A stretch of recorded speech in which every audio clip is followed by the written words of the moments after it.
അയ്യപ്പേട്ടാ, BJP Vadakkumpad Nikhil കൊലക്കേസ് പ്രതിയുണ്ടല്ലോ ശ്രീജിത്ത്, അങ്ങനെ ഒരാളുടെ ഗൃഹപ്രവേശനത്തിന് പോയിരിക്കുകയാണ് പി ജയരാജൻ, MV ജയരാജൻ, TPയുടെ കൊലക്കേസ് പ്രതിയായിട്ടുള്ള മുഹമ്മദ് ഷാഫി, പിന്നെ ഇപ്പോഴത്തെ പ്രസിദ്ധ PP ദിവ്യയും. എന്താണ് ചേട്ടാ, കൊലക്കേസ് പ്രതികളെയൊക്കെ പച്ചയ്ക്ക് ഇങ്ങനെ സംരക്ഷിക്കാമോ? അതായത് കൊലക്കേസ് പ്രതികൾക്ക് വേണ്ടി വാദിക്കുന്നതും കൊലക്കേസ് പ്രതികളുടെ ഇത്തരത്തിലെ കാര്യങ്ങൾക്ക് പോകുന്നതും CPM-ലെ കണ്ണൂരിലെ നേതാക്കൾക്ക് ഒട്ടും ഉളുപ്പില്ലാത്തൊരു കാര്യമാണ്. കാര്യം അവരെ സംബന്ധിച്ച് അതിപ്പോൾ ഒരു മാധ്യമ വാർത്തയാകും എന്നുള്ള കാര്യം അവർക്ക് തീർത്തും വ്യക്തമായിട്ട് അറിയാം. എന്നാലും അവർ പറയുന്നത്, ഇപ്പോൾ പ്രത്യശാസ്ത്ര ക്ലാസ് എടുക്കുന്ന ഗോവിന്ദൻ പറയുന്നത് പോലെ കേഡർക്കൊരു തെറ്റ് പറ്റിയാൽ കേഡറെ കൂടെ നിർത്തണം എന്നുള്ളത് പോലെ അവർക്ക് ഈ പറയുന്ന പാലുകാച്ച് ചടങ്ങിൽ ഫ്രണ്ടിലത്തെ പുറകിലത്തെ കഥയ്ക്ക് പിന്നെ ഡോറിലൂടെ അവരെ മാധ്യമങ്ങൾക്ക് മുന്നിൽ തള്ളിപ്പറയുകയും ഞങ്ങൾക്കറിയില്ല, ഞങ്ങൾക്കിതിൽ പങ്കില്ല, പാർട്ടിക്ക് പങ്കില്ല, പാർട്ടിക്ക് കൊലപാതകത്തിൽ പങ്കില്ല എന്ന് പറയുകയും അവിടെ അവരുടെ കാര്യത്തിന് പോവുകയും ചെയ്യുന്നത് ഇന്നും ഇന്നലെയും കണ്ണൂർ രാഷ്ട്രീയത്തിൽ പുത്തരിയല്ല. അതുകൊണ്ടാണ് ഇവരൊക്കെ പോയത്.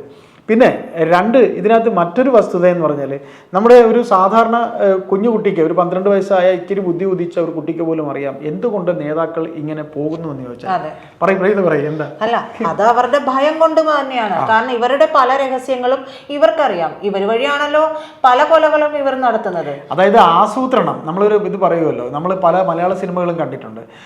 ഒരു നേതാവ് പൊങ്ങി വരുന്നതിന് തടയിടുന്നു, അല്ലെങ്കിൽ ഒരു നേതാവിനെ, അല്ലെങ്കിൽ അവരുടെ ഒരു വർഗ ശത്രുവിനെ കൊല്ലുന്നത് ിന്റെ മാസ്റ്റർ ബ്രെയിൻ എന്ന് പറയുന്നത് ചിലപ്പോൾ തലനരച്ച ഏതെങ്കിലും ഇതിലുള്ള ഒരു വലിയ നേതാവായിരിക്കും.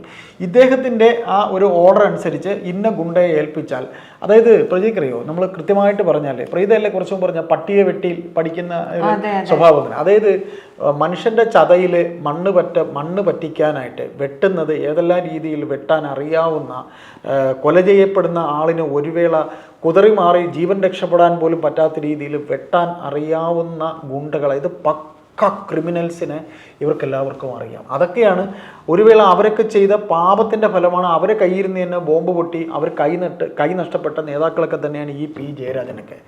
അപ്പോൾ അവർക്ക് അവരൊരു പ്രശ്നമല്ല. അത് പറഞ്ഞപ്പോഴാണ് എനിക്കൊരു കാര്യം ഓർമ്മ വന്നത്. നമ്മുടെ ഒരു സുഹൃത്ത്, അദ്ദേഹം കണ്ണൂർ പോയപ്പോൾ, CPM കാരനായ സുഹൃത്താണ്. അപ്പോൾ അദ്ദേഹം കണ്ണൂർ പോയപ്പോൾ ഉണ്ടായ ഒരു സംഭവമാണ്. അദ്ദേഹം അവിടെ ചെന്ന് പലരെയും പരിചയപ്പെടുന്നു. കൂട്ടത്തിൽ അവിടെ വലിയൊരു ഉത്സവം നടക്കുകയാണ്. വളരെ കെങ്കേമമായിട്ട് CPM നടത്തുന്നുണ്ട്. അതിന്റെ പിന്നിൽ പല രാഷ്ട്രീയപരമായിട്ടുള്ള താല്പര്യങ്ങളുമുണ്ട്. അതവിടെ നിൽക്കട്ടെ. എന്തായാലും ഇദ്ദേഹം പരിചയപ്പെടുന്ന കൂട്ടത്തിൽ ഒരാൾ വരാനുണ്ട് എന്ന് പറയുന്നു. അദ്ദേഹത്തിന് വേണ്ടി എല്ലാവരും വളരെ ആകാംക്ഷയോടുകൂടി വെയിറ്റ് ചെയ്യണം. വരാനുണ്ട്, വളരെ ആകാംക്ഷയോടുകൂടി കാത്തിരിക്കുകയാണ്, ക്ഷമയോടെ കാത്തിരിക്കുകയാണ്. ഇദ്ദേഹം വന്നതോടുകൂടി ആ സീൻ അങ്ങ് മാറാണ്. മൊത്തം പൊളി മൂഡ് എന്നൊക്കെ പറയുന്ന പോലെ അങ്ങ് ചില്ലാവുകയാണ് സഭാക്കള്. നോക്കുമ്പോഴെന്താന്ന് വെച്ച് കഴിഞ്ഞാൽ ഇദ്ദേഹത്തിന് ഒരു കൈയില്ല. ഇദ്ദേഹത്തെ അത് ചോദിച്ചപ്പോ അദ്ദേഹത്തിനാണെങ്കിൽ കൈയില്ല, അങ്ങനെ ഒരു ദുഃഖമേ ഇല്ല. കാരണം കാരണം അന്വേഷിച്ചപ്പോഴാണ് മനസ്സിലാക്കാൻ കഴിയുന്നത് ഇത് ഇവർക്ക് വേണ്ടി ഒരു ബോംബ് ഉണ്ടാക്കുന്നതിനിടയിലോ മറ്റോ നഷ്ടപ്പെട്ടു പോയതാണ് ഈ കൈ. നമുക്കറിയാം P ജയരാജന്റെ കൈ എങ്ങനെയാണ് നഷ്ടപ്പെട്ടത്. സമാനമായ രീതിയിൽ തന്നെ ഇയാളുടെ കൈയും, ഇദ്ദേഹം ഒന്നും പറയേണ്ട ആവശ്യമില്ല. എന്തായാലും അങ്ങനെ കൈ നഷ്ടപ്പെട്ടതാണ്. പക്ഷേ പാർട്ടി ഇയാളെ സംരക്ഷിക്കുകയാണ്. എങ്ങനെയാണ് സംരക്ഷിക്കുന്നത്? കുടുംബത്തിന്റെ ചെലവ്, അദ്ദേഹത്തിന് ഒരു ചപ്പാത്തി മേക്കിംഗ് യൂണിറ്റ് ഇട്ട് കൊടുത്തിരിക്കുന്നു, മറ്റെന്തോ കൂടി ചെയ്തു കൊടുത്തിട്ടുണ്ട്. അപ്പൊ വളരെ രാജകീയമായിട്ട് വാഴുകയും രാജകീയമായ രീതിയിൽ അവിടെ പാർട്ടി. അതായത് ഇതിനകത്ത് നമ്മൾ ഇത്രയും ചിന്തിച്ചാൽ മതി. അതായത് ഈ കൊടിസിന് ഉൾപ്പെട്ട TP വധക്കേസിലെ പ്രതികൾ എന്നല്ല, ഏതൊക്കെ രാഷ്ട്രീയ കൊലപാതകങ്ങൾ പാർട്ടിക്ക് വേണ്ടി ചെയ്തിട്ടുണ്ടോ അവരെ എല്ലാം സംരക്ഷണ ചുമതല ഈ പാർട്ടിക്കാണ്. അവരുടെ കുടുംബത്തിൽ അവരുടെ മക്കളുടെ, അവരുടെ ഭാര്യയുടെ, അവരുടെ എല്ലാ കാര്യങ്ങളും ഈ പാർട്ടി തന്നെ ചെയ്യും. കാര്യം എന്തുകൊണ്ടെന്ന് ചോദിച്ചാൽ ഇതിൻ്റെ ആസൂത്രണം ഇവരാണ് ചെയ്തതെന്നുള്ളത് ഇവർ ഒരു വേള എന്തെങ്കിലും പറയുകയാണെങ്കിൽ, എടാ നിൻ്റെയൊക്കെ കുടുംബത്തെ ഞങ്ങൾ നോക്കിയില്ലേ എന്ന് തിരിച്ചു ചോദിക്കാനും കൂടെയാണ്. ഇപ്പോൾ കൊടിസുനി ഇപ്പോൾ പുറത്തിറങ്ങി, കിർമാണി മനോജുണ്ട്, ഈ പറഞ്ഞ മുഹമ്മദ് ഷാഫിയുണ്ട്. ഇന്ന് ഒരു വേള പ്രിയപ്പെട്ട പ്രേക്ഷകരെ, ഈ സുനി ഇറങ്ങിയത് പോലും ഈ വീട് പാലുകാച്ചിൻ്റെ കള്ളുകൂടി പാർട്ടി കൂടെ കിട്ടാനും അതിൻ്റെ കണക്ക് കൂട്ടലും ഒക്കെ കൂടെ കൊണ്ടായിരിക്കും ഇറങ്ങിയത്. അത് മാത്രമല്ല, അത് അവരുടെ പേഴ്സണൽ കാര്യം. പക്ഷേ മറ്റൊരു വീഡിയോയിൽ നമ്മൾ പറഞ്ഞിട്ടുണ്ട്. എന്നാലും നാം പറയുന്നത്, ഇവർക്ക് ഈ ആസൂത്രകരായിട്ടുള്ള നേതാക്കൾക്ക് ഇവരെല്ലാം പേടിയും ഭയവുമാണ്. കാര്യം അതുകൊണ്ട് ഇവർ പാലുകാച്ചിന് വിളിച്ചാൽ ഇവർക്ക് പോകാതിരിക്കാൻ പറ്റില്ല. ഒരു വലിയ ഓഫീസ് സമുച്ചയം നാട മുറിച്ച് കട്ട് ചെയ്യുന്ന പോലെയാണ് പി ജയരാജൻ ഈ പരിപാടി, ഈ വീടിന്റെ ഉദ്ഘാടന കർമ്മം,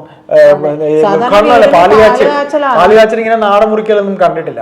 പ്രജിത നേരത്തെ സംസാരിച്ചപ്പോൾ നമ്മൾ സംസാരിച്ചപ്പോൾ പറഞ്ഞ പോലെ ഈ കാശൊക്കെ എവിടെ നിന്നാണ് ഇവർക്ക് കിട്ടിയത്? ഇത്രയും കിട്ടുന്ന പണം കൊണ്ടാണോ ചേട്ടാ നമ്മൾ സ്വപ്ന സൗധങ്ങൾ ഉണ്ടാക്കേണ്ടത്, നമ്മൾക്ക് ആഡംബരം നടത്തേണ്ടത്? അല്ലല്ലോ.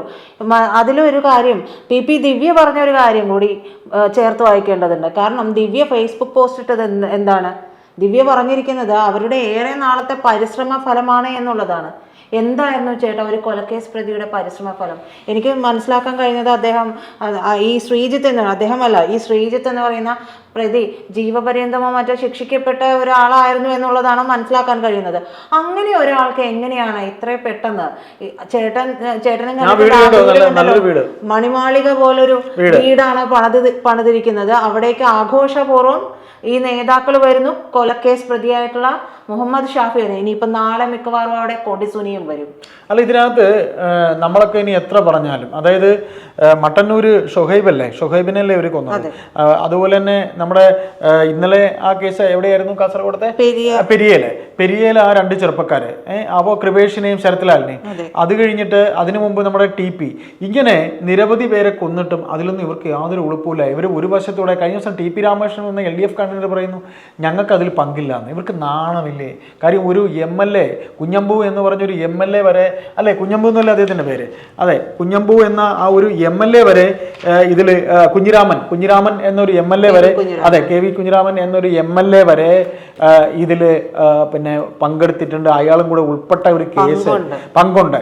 എന്നിട്ട് അവർ നാണമില്ലാതെ പറയുന്നു അതാണ് ഇവർക്ക് ഉളുപ്പില്ലെന്ന് പറയുന്നത്. TP കൊന്നിട്ട് അവർ പറയുന്നു അതിൽ ഇവർക്ക് പങ്കില്ലെന്ന്. അങ്ങനെ അതുകൊണ്ട് ഇന്നിപ്പോ രാവിലെ പി ജയരാജന്റെ ഫേസ്ബുക്ക് പോസ്റ്റ് ഉണ്ട് ചേട്ടാ, തെറ്റ് ചെയ്തവനെ അല്ലെ കൊടിസുനി ജയിലിൽ പോകുന്നത് മാനസാന്താരം ഉണ്ടാകാനാണ്. മാനസാന്താരം ഉണ്ടാകുപോയ കൊടിസുനി ഞാൻ അകത്ത് കിടന്നുകൊണ്ട് തന്നെ എന്താ കേസുകളില് അയാൾ പ്രതിയാണ്. അയാൾ നേരത്തെ ഉണ്ടായിരുന്ന ജയിൽ ഏതാണ്? അയാൾ നേരത്തെ ഉണ്ടായിരുന്ന ജീവിയൂരായിരുന്നു. അവിടുന്ന് അയാളെ തവനൂരിലേക്കാണ് ഇപ്പൊ മാറ്റിയിരിക്കുന്നത്. ജയിൽ വാർഡനെ ഇടിച്ച് പരുവപ്പെടുത്തി എന്നാ പറയുന്നത്. അപ്പോ ഇതിൽ നിന്നെല്ലാം കൂട്ടി വായിക്കാനുള്ളത് ബഹുമാനപ്പെട്ട നമ്മുടെ പ്രേക്ഷകർ, നമ്മളെ കേരള സമൂഹമേ, CPM എന്ന് പറയുന്നത് ഇതൊക്കെയാണ്. ഞങ്ങൾ ഭരിക്കുമ്പോൾ ഇങ്ങനെയൊക്കെയാണ്, ഞങ്ങൾ ഇങ്ങനെയാണ്, ഞങ്ങൾ വേണമെങ്കിൽ നിങ്ങൾ സഹിച്ചു. അതായത് അനുഭാവികളെ പോലും ആയിരിക്കില്ല അവർ സംരക്ഷിക്കുന്നത്, കൊലയാളികളെ ആയിരിക്കും. അല്ല, അനുഭാവി എന്ന് പറയുന്നത് നവീൻ ബാബു എന്നൊരു ഉദ്യോഗസ്ഥന്റെ കുടുംബം അനുഭാവികളായിരുന്നു. ആ കുടുംബത്തിന്റെ ഒപ്പം അവരുടെ അമ്മ പഴയൊരു CPM പ്രവർത്തകയായിരുന്നു. ആ മനുഷ്യൻ ഇത്രയും മത്സരിച്ച ഒരു അമ്മയാണ് അദ്ദേഹത്തിന്റെ അമ്മ. അപ്പൊ അങ്ങനെ ഈ കേരള സമൂഹം അനുഭാവി എന്നല്ല, പാർട്ടിക്കാരെന്നല്ല, അവർക്ക് കണ്ണൂര്, അവർക്ക് പാർട്ടി എന്ന് പറയുന്ന കണ്ണൂരാണ്. അവിടെ PP ദിവ്യയാണ് ഇത് ചെയ്തുവെങ്കിൽ, ഇപ്പൊ PP ദിവ്യ അവിടെ വന്നെങ്കിലും ഒരു ബോംബ് നെഞ്ചത്ത് വെച്ചിട്ടാണ് PP ദിവ്യ വന്നിരിക്കുന്നത്. കാര്യം ഈ പാർട്ടി ഏത് അവസരത്തിൽ വേണോ കളമാറി ചവിട്ടും. കാര്യം ഇന്നലെ പോലീസ് അന്വേഷണത്തിന്റെ റിപ്പോർട്ട് വന്നപ്പോൾ നമ്മൾ പ്രേക്ഷകർ എല്ലാവരും കണ്ടതാണ്. ഇവരെ അറസ്റ്റ് ചെയ്ത രംഗത്ത് ഇവരെ എങ്ങനെയാണ് ഒരു കുഞ്ഞു കുട്ടിയെ ഒക്കത്തിരുത്തി കൊണ്ടുപോകുന്ന പോലെയാണ് വനിതാ പോലീസും അല്ലാത്തവരും എന്ത് ഒബയായിട്ടാണ് അവരോട് നിന്നത്. കയ്യിൽ വിലങ്ങ് പോലും ഉണ്ടായിരുന്നില്ല. അപ്പൊ ആ സ്ത്രീ ഈ ഒരു വേള കുറ്റക്കാരിയാണെന്ന് പോലീസ് തന്നെ അവർ ക്രിമിനൽ മൈൻഡ് ഉള്ളവരാണ് എന്ന റിപ്പോർട്ടാണ് കൊടുത്തിരിക്കുന്നത്. അപ്പൊ അതിൽ നിന്ന് നമുക്ക് മനസ്സിലാക്കാനുള്ള ഇത്രയേ ഉള്ളൂ. ഈ പാർട്ടി ഇപ്പൊ ഇവരെല്ലാവരും കൂടി ഇവന്റെ പാലുകാച്ചിന് പങ്കെടുക്കുന്നുണ്ടെങ്കിലും ഒരു വേള എപ്പോഴും വേണോ ഇവർ കളം മാറ്റാം. ഈ പറയുന്ന ഗുണ്ടകള് ഒന്ന് ഓർത്തിരുന്നാൽ നല്ലത്, ഇവരെപ്പോഴും വേണോ കളം മാറ്റി ചവിട്ടാവുന്ന ആൾക്കാരാണ്. ദിവ്യക്കും ആ ഒരു പേടിയുണ്ട്. നാളെ ദിവ്യക്ക് ഇത് ഈ എന്താ പറയാ, ദിവ്യ കുറ്റക്കാരിയാണ്. ദിവ്യ തീർച്ചയായിട്ടും ദിവ്യ ഇവർ ചതിക്കില്ല എന്നുള്ളത് എന്താണ് ഉറപ്പ്? ദിവ്യെന്നല്ല, അവരാരെയും ചതിക്കും. അതുകൊണ്ട് തന്നെ അവർക്ക് ബോംബ് ആ നെഞ്ചത്തുണ്ടാവും. കാരണം ഊരിപ്പോരുന്ന അവസാനം വരെ ദിവ്യക്ക് ആ ഒരു ടെൻഷൻ ഉണ്ടാവും. തീർച്ചയായിട്ടും ഞങ്ങളിപ്പോ അവസാനം അറിഞ്ഞത് ഈ നവീൻ ബാബുവിന്റെ കുടുംബത്തിനെ പറഞ്ഞ് മൈൻഡ് മാറ്റാനായിട്ട് ഇവർ പല ആൾക്കാരെയും, ആന്തൂർ സാജന്റെ കേസ്, ഈ ശ്യാമള എന്ന ഗോവിന്ദന്റെ ഭാര്യ എത്രത്തോളം ഇടപെട്ട് ഇങ്ങനെ ഓരോന്നൊക്കെ എന്താ ആ മനുഷ്യൻ മരിക്കുന്നതിന് കാരണമായി. അതിന്റെ പിറകെ എങ്ങനെ ആന്തൂർ സാജന്റെ കാര്യത്തിൽ നിന്നോ ആ കാര്യം സോൾവ് ചെയ്യാൻ നിന്നോ അതുപോലെ ഇദ്ദേഹത്തിന്റെ കുടുംബത്തിന് മേൽ അതീവ സമ്മർദ്ദമുണ്ട് എന്ന വാർത്തകളും പത്തനംതിട്ടയിൽ നമ്മുടെ പല സുഹൃത്തുക്കളും പറയുന്നുണ്ട്.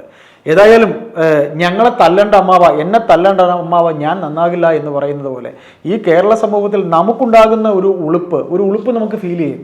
എങ്ങനെ ഇവരൊക്കെ അവിടെ പോകുന്നു, ഇവർക്കൊന്നും നാണമില്ലേ? എന്നിട്ടാണോ ഇവര് ഈ പറയുന്ന മറ്റു കാര്യങ്ങൾക്ക് സമൂഹത്തിന്റെ ആ ഉളുപ്പ് അവർക്കില്ല. ഇല്ല, മറ്റു കാര്യങ്ങൾക്കിടയിൽ ഇറങ്ങുന്നത്. ഇപ്പോൾ പലതും പറയാനുണ്ടെങ്കിൽ അങ്ങനെ തന്നെ നമുക്ക് ഒരുപാട് ഉദാഹരണങ്ങൾ ഇവരെ പറയേണ്ടി വരും. ഈ ഭരണത്തിൽ നിന്നല്ല, ഈ പിണറായി തന്നെ പല കാര്യങ്ങളിലും വഴിവിട്ട് അങ്ങനെ പോയിട്ടുണ്ട്. ഈ അദ്ദേഹം സെക്രട്ടറി ആയിരുന്ന സമയത്ത്. ഇപ്പോൾ അദ്ദേഹം മുഖ്യമന്ത്രി ആയതുകൊണ്ടാണ് അദ്ദേഹത്തിന്റെ ഗുണ്ടായുസമൊക്കെ അദ്ദേഹം വാല് ചുരുട്ടി വെച്ച് അദ്ദേഹം ഇരിക്കുന്നത്. അതെ. അപ്പോ എന്തായാലും നിമിഷം തോറും അടവ് നയം മാറ്റിക്കൊണ്ടിരിക്കുന്ന ഇപ്പൊ കാണുന്നതല്ല. അപ്പോൾ ഓന്തിന് പോലും ഇങ്ങനെ നിറം മാറാൻ കഴിയില്ല. അപ്പോൾ ഓന്തിന്റെ പോലും നിറം മാറ്റത്തിന് പ്രകൃതിയുടെ ഒരു ഇതുള്ള നിയമം അല്ലെങ്കിൽ പ്രകൃതി അതിന് നൽകിയിരിക്കുന്നതാണ്. അപ്പോൾ നമുക്കിത്രേ പറയാനുള്ളൂ. നമ്മൾ ഈ കിടന്ന് വേവലാതിപ്പെടുന്നതിലൊന്നും ഒരർത്ഥവുമില്ല. ഞങ്ങളെല്ലാം ഇങ്ങനെയാണ്, ഞങ്ങൾക്കിങ്ങനെ ആകാനേ കഴിയുള്ളൂ എന്നാണ് ഇവർ പറയാതെ പറയുന്നത്. നമുക്ക് ഇനി എന്തെല്ലാം നമ്മുടെ ഈ ജീവിച്ചിരിക്കുന്ന ജീവിതത്തിൽ കാണേണ്ടി വരും എന്നുള്ളത് നമുക്ക് കാത്തിരുന്ന് കാണാം.